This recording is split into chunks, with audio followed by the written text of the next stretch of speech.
محترم حاضرین جلسہ، اس نعتیہ کلام کے بعد ہم آپ کے سامنے اتحاد کے عنوان پر ایک تقریر پیش کرنے کے لیے دعوت دینا چاہتے ہیں۔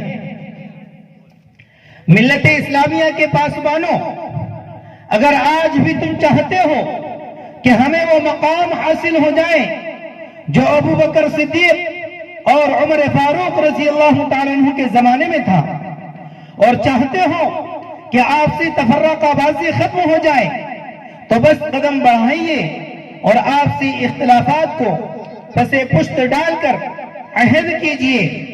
ہر وہ شخص جو تاجدار مدینہ کا امتی ہے وہ اللہ کی رسی کو مضبوطی سے پکڑنے والا بن جائے۔ تو لیجئے، اس عنوان پر تقریر پیش خدمت ہیں حمیرہ بنت انیس رتن پور، وہ آئے اور اپنی تقریر پیش کریں۔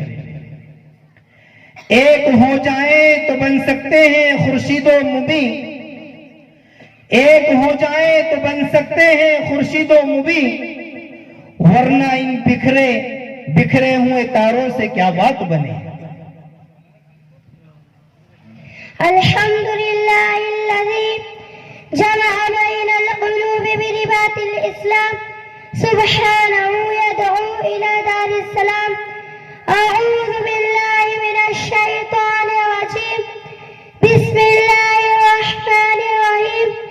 واعتصموا بحبل اللہ جميعا ولا تفرقوا، صدق اللہ العظیم۔ ایک ہو جائے تو بن سکتے ہیں خورشید مبین، ایک ہو جائے تو بن سکتے ہیں خورشید مبین، ورنہ ان بکھرے ہوئے تاروں سے کیا بات بنے۔ محترم حاضرین مجلس اور سامعین کرام، حمد صلوات کے بعد میں آپ کے سامنے اتحاد ملت کے موضوع پر کچھ عرض کرنا چاہتی ہوں۔ امید ہے کہ آپ غور و سماعت فرمائیں گے۔ بہنوں، اتفاق و اتحاد انسانی معاشرہ کا سب سے زیادہ قیمتی سرمایہ ہے کہ ہر مرتبہ فکر اور ہر مذہب کے لوگ اس کی دعوت دیتے ہیں، یہاں تک کہ سیاسی پارٹیاں بھی اتحاد کا نعرہ لگا کر ووٹ حاصل کرنا چاہتی ہیں، کیونکہ اتحاد ترقی کامرانی کی اللہ کی کنزی ہے۔ اتحاد کے ذریعے قوم کو عروج حاصل ہوتا ہے۔ اتحادی انسانی سماج معاشرہ ملک کی تعمیر میں کلیدی کردار ادا کرتا ہے۔ آج سے 1400 سال پہلے جو روشن کارنامہ انجام دیا تھا وہ اتحاد ہی کا نتیجہ تھا، جو پوری امت کے لیے مشعل راہ بن کے نمودار ہوا۔ مگر آج بھی پوری دنیا میں امت مسلمہ ذلیل و خوار ہو رہی ہے اور انتہائی مظلومانہ زندگی بسر کر رہی ہے۔ ہر طرف طعن و تشنیع کی جا رہی ہے۔ ہر معاملے میں آپ کو مخالفت و عداوت اور انتشار نظر آئے گا، اور یہ سب اتحاد نہ ہونے کی خاص وجہ ہے۔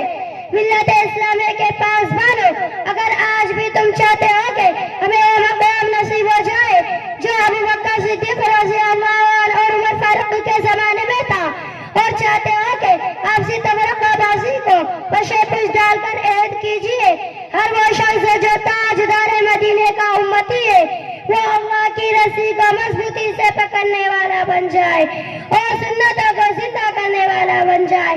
پھر دیکھیں اتحاد و اتفاق کی راہ خود بخود ہمارے چلے جائے گی، کامیابی تمہارے قدم چومے گی۔